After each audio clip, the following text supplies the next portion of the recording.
Hello' বন্ধুসকল, পুনৰ আপোনালোকক অন্য এটা ভিডিঅ'লৈ স্বাগতম জনাইছোঁ।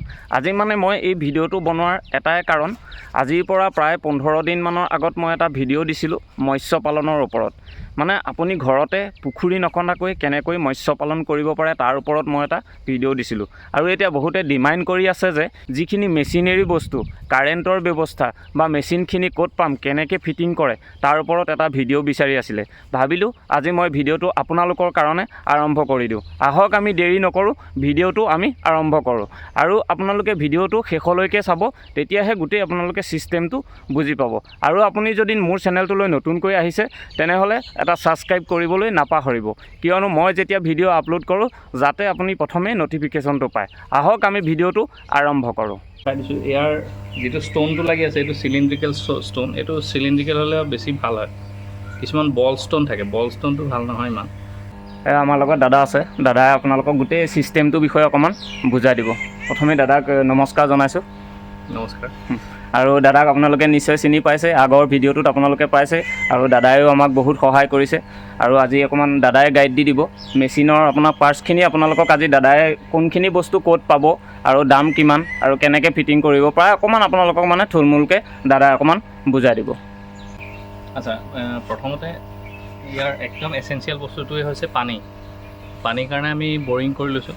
এইটো বৰিং আছে, 45 ফুট বৰিং এটা আছে। এইটো 2.5 ইঞ্চি পাইপ লগোৱা আছে, তাৰ ভিতৰত 1 ইঞ্চি কলম পাইপ আছে। এইটো কিমান দলৈকে আছে বুলি ক'লে? 45 ফুট দ আছে। 45 ফুট বৰিং আছে আৰু মাজত 1 ইঞ্চি কলম পাইপ আছে। এইটো এটা ওপৰত 2.5 ইঞ্চি এইটো বৰিং। এইডাল যে পাইপডাল গোটেইডাল এই ইমানটোৱেই পাইপ তললৈকে আছে নেকি? গোটাটো চাইজটো 45 ফুট এইটো পাইপ আছে, 2.5 ইঞ্চি পাইপটো। আৰু ভিতৰত কলম পাইপ আছে, এইটো 1 ইঞ্চি কলম পাইপ আছে। ইয়াৰ ভিতৰতো আৰু এডাল পাইপ আছে। কলম পাইপ তেতিয়া পানীটো ভালকৈ টানিব পাৰে, চাকচনটো ভাল হয়। তাৰপিছত আপোনাৰ বৰিঙৰ পৰা এইডাল পাইপ এডাল মটৰলৈ গৈছে নেকি? এইটো হেৰি নৰ্মেল হেৰি সোমাইহে আছে, ইয়াত ওলমিহে আছে। এইটো ডাইৰেক্ট মটৰলৈ গৈছে। এইটো মটৰলৈ আহিছে ন? এইটো মটৰ লগোৱা হৈছে। এইটো মটৰ 1 HP। ইয়াৰ আকৌ হেৰিটো বেলেগ, নৰ্মেল পানী মটৰবিলাকতকৈ অলপ বেলেগ ধৰণৰ। ইয়াত দেখিছেনে অলপ দীঘল থাকে। এইটো চেল' জেট বুলি কয়, চেল' জেট পাম্প। চেল' জেট পাম্পৰ ফ'ৰ্চটো, ঠেলাৰ ফ'ৰ্চটো বেছি হয়। ই 3 মহল ওপৰলৈকে পানী উঠাব পাৰে, 3 মহল 4 মহললৈকে পানী উঠাব পাৰে। তো এইটো বৰিং ৰাখিছোঁ।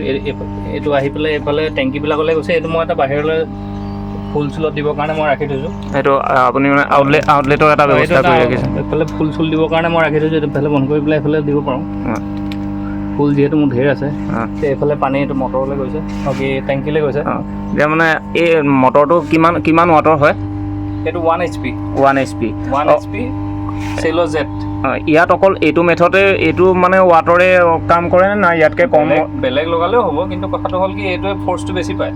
হয়, ই ঠেলাটো বেছি, যিহেতু 6-7টা টেংক একেলগে ফিল আপ কৰিবলগীয়া হয় আৰু পানী বহুত লাগে।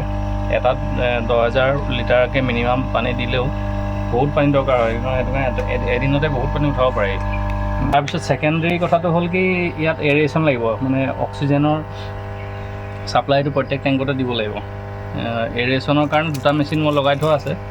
এটা হৈছে এইবিলাক চাইনিজ মেচিন, এইবিলাক ইণ্ডিয়ান মেচিন নাপায়েই, চাইনিজেই পায় সাধাৰণতে।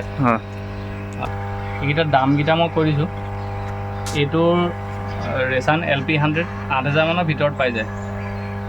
আৰু হেলিয়া HAP200টো এইটো বন্ধই হৈছে। এইটো প্ৰায় 16-17 হাজাৰ টকাৰ আছিলে, কিন্তু বন্ধ হৈছে। ইয়াৰ ঠাইত ৰেছানৰ আকৌ আহিছে মাৰ্কেটত, ৰেছানৰটো ল'ব পাৰে। আৰু কোনোবাই যদি ভাবে যে মই এইবিলাক নলগাওঁ, মই ৰিং ব্লোৱাৰ লগাওঁ, ৰিং ব্লোৱাৰ 0.5 HP ৰিং ব্লোৱাৰ যদি লগাই দিয়ে, এই গোটেইখিনিৰ কাৰণে এটা মেচিনেই হৈ যাব। ৰিং ব্লোৱাৰটোত খুব বেছি সেই 15-16 হাজাৰ টকাৰ ভিতৰতে গোটেই বস্তুবিলাক আহি যায় মেচিনে। তো ৰিং ব্লোৱাৰ লগাই দিব পাৰে। ৰিং ব্লোৱাৰ হ'লে গোটেইখিনিৰ কাৰণে এটা মেচিনে দিয়ে হৈ যাব। ৰিং ব্লোৱাৰটো ভালহে ইয়াতকৈ, কিন্তু ৰিং ব্লোৱাৰ এটা প্ৰব্লেম আছে কি সি ইনভাৰ্টাৰত নচলে। তাৰ যিহেতু 0.5 HP মিনিমাম থাকে, এইটো ইনভাৰ্টাৰত নচলিব। সেইটো কাৰণে আকৌ জেনেৰেটৰ লাগিব কাৰেণ্ট যায় বোলে এইটো যিটো ইনভাৰ্টাৰ কানেকশ্যনৰ কথা আপুনি কৈছে এইটো আপুনি ঘৰৰ পৰা ফিটিং কৰি ৰাখিছে ইহঁতৰ কাৰণে ইনভাৰ্টাৰ এটা বেলেগকৈ আছে এইটো লাইনৰ বেলেগকৈ আছে ঘৰৰ যিটো ইনভাৰ্টাৰ তাৰ লগত কানেকশ্যন নাই আৰু এইটো ইয়াৰ কাৰণে ইনভাৰ্টাৰ বেলেগকৈ আছে ইয়াত যিহেতু মেচিনকেইটা চলে লাইট জ্বলে আৰু বাহিৰৰ লাইটবিলাক জ্বলি থাকে আৰু মোৰ এইফালে একুৰিয়াম কেইটামান আছে একুৰিয়ামকেইটাৰো মেচিনবিলাক চলি থাকে সেইটো কাৰণে মই ইনভাৰ্টাৰটো ছেপাৰেটেই কৰি দিলোঁ ইয়াতো কাৰেণ্টটো এনি টাইম লাগে কাৰেণ্টটো অলপ সময় গ'লে একো নহয় তেনেকুৱা সাংঘাতিক কিবা এটা হৈ নাযায় কিন্তু বহুত সময় যোৱাটো বেয়া কথা খালি অক্সিজেনটো এনি টাইম লাগে অক্সিজেনটো লাগে এনি টাইম নিদিলেও মানে 1 ঘণ্টা 1.5 ঘণ্টাৰ কাৰণে যদি কোনোবাই বন্ধ হৈ থাকে তেতিয়াহ'লে মাছৰ ছাফকেশ্যন আহি যাব পাৰে ছাফকেশ্যন আহিলে মাছ কমাব মৰিব তেনেকুৱা হৈ যাব পাৰে এইটো ছিষ্টেমটো মই এনেকৈ কৰি লৈছোঁ আপোনালোকে মানে কোনোবাই কৰিলে কৰি ল'ব পাৰে এইটোৰ পৰা এইফালে আহিছে এইখিনি টি এটা দিয়া আছে আৰু এইটোৰ পৰা এইফালে আহিছে এইখিনি টি এটা ইয়াৰ পৰা এইফালে গৈছে এৰেশ্যনটো এইটো চিলিণ্ডাৰ এটা বনাই থোৱা আছে ইয়াৰ পৰা ডাইৰেক্ট গৈ পেলাই ইয়াতে চিলিণ্ডাৰটো আছে এই চিলিণ্ডাৰটোৰ পৰা মানে দিয়াৰ কাৰণে ফ'ৰ্চটো ধুনীয়া হয় এয়াৰৰ ফ'ৰ্চটো বেছি ভাল হয় তাৰপিছত আগলৈ মই দেখাই দি আছোঁ এইখিনি কেনেকৈ গৈ আছে এইবিলাক মই নিজে বনাই লৈছোঁ এই চিলিণ্ডাৰটো বনাই লৈছোঁ এইটো এয়াৰৰ পাইপডাল 1 ইঞ্চি দিয়া আছে এইটো চিলিণ্ডাৰটো এনেকৈ আহেনে এইটো নে কি আপুনি বনাই লৈছোঁ আপুনি ঘৰতে বনাই লৈছে নিজে বনাই লৈছোঁ মানে পাইপটো সেইটো জোখত আহে আৰু ফিটিং কৰি ল'ব লাগে এইটো চিষ্টেম তাৰপিছত ইয়াৰ পৰা এইফালে হেৰিবিলাক গৈছে এই ভেলভবিলাক আছে ভেলভবিলাকৰ পৰা এইডাল সৰু এডালেই এৰেটৰ পাইপ আছে এটা যে পাইপখিনি গৈ আছে ইয়াৰ পৰা যে পাইপখিনি গৈ আছে এই বস্তুবিলাকে কি কাম কৰে আৰু পাইপডালে এইটো খুলি দিলে এয়াৰটো যাব এইডালৰ এয়াৰটো গৈছে এইটো বন্ধ কৰি থ'ব পাৰি এইটো খুলি দিয়াৰ লগে লগে মানে চলি থকা নাই মাছ এইটো খুলি দিয়াৰ লগে লগে ইফালে আহি যাব বুলবুলনি আহিছেনে আহিছে ন এইটো আকৌ বন্ধ কৰি দিলে সেইটো বন্ধ হৈ যাব যিহেতু এইটোত মাছ নাই এতিয়া সেইটো কাৰণে এইখিনি বন্ধ কৰি থোৱা আছে এইটো এইকেইটা কি নাম কয় দাদা এইবিলাক ভেল্ভ বুলিয়ে কয় ভেল্ভ ৰেগুলেটৰ বুলি কয় ৰেগুলেটৰ তাৰপিছত মই এটা বস্তু দেখাই দিছোঁ ইয়াৰ যিটো ষ্ট'নটো লাগি আছে এইটো চিলিণ্ড্ৰিকেল ষ্ট'ন এইটো চিলিণ্ড্ৰিকেল হ'লে বেছি ভাল হয় কিছুমান বল ষ্ট'ন থাকে বল ষ্ট'নটো ভাল নহয় ইমান এই চিলিণ্ডাৰ টাইপৰ ষ্ট'ন যিটো থাকে এইটো বৰ ধুনীয়া ষ্ট'ন ইয়াৰ হেৰিটো বেছি বুৰবুৰণিটো বেছি হয় মানে পানীৰ বুৰবুৰণিটো তলৰ পৰা দি থাকে ইয়াত এতিয়া দেখিলে গম পাবা ইয়াত বুৰবুৰণিটো খুব ধুনীয়া হৈ আছে কাৱৈ আছে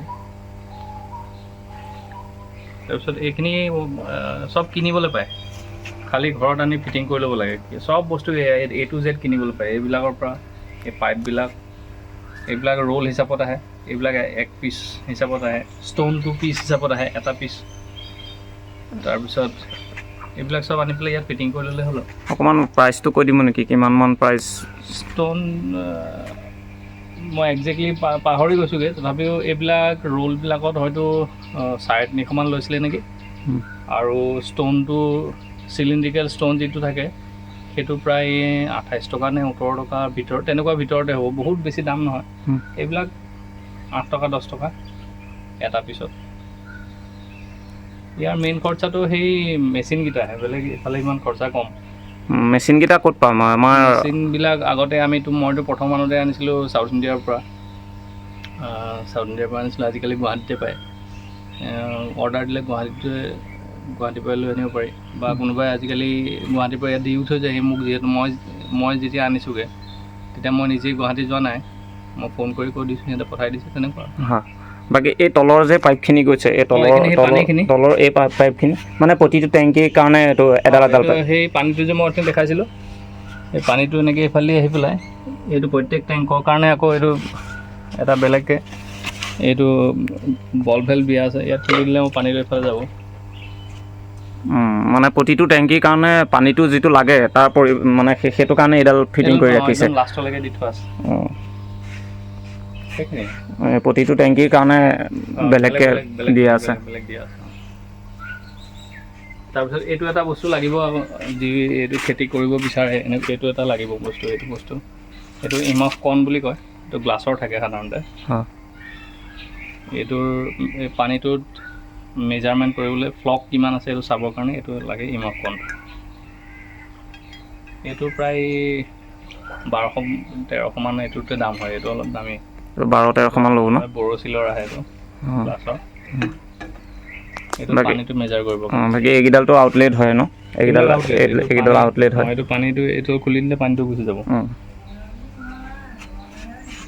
আৰু এইবিলাক ইনলেট এইবিলাক পানীৰ ইনলেটবিলাক পানী সোমাবৰ কাৰণে আৰু এইটো আউটলেটবিলাক এইটো অলপ টকা এইটো ইনলেট এইটো এইটো মানে টেংকিলৈ পানীটো যাবৰ কাৰণে আৰু এইটো মানে বেয়া পানী যদি আপোনাৰ হৈ যায় পানী গেট হ'লে মানে এইটো আউটলেট এইটো খুলি দিয়ে আৰু বহুত ডাঙৰ চাইন্স নাই বস্তুবিলাক চব মাৰ্কেটত কিনিবলৈকে পায় আনি খালি এছেম্বল কৰি ল'ব লাগে সেইটোৱে কথা ফিটিংটো আপুনি যি মেটেৰিয়েলছখিনি আপুনি কিনি আনিলে ফিটিংটো আপুনি নিজে কৰিছে ন এইবিলাক চব নিজে কৰা বহুত ডাঙৰ চাইন্স নাই ইয়াত ধুনীয়াকৈ নিজে কৰিব পাৰে অকণমান চাই ল'লে নতুন মানুহেও কৰিব পাৰে এটা নতুন প্লান যদি কোনোবাই চাই লয় তেতিয়াহ'লে সেইটোৰ পৰা চাই পেলাই আইডিয়াটো লৈ পেলাই নিজে বনাব পাৰে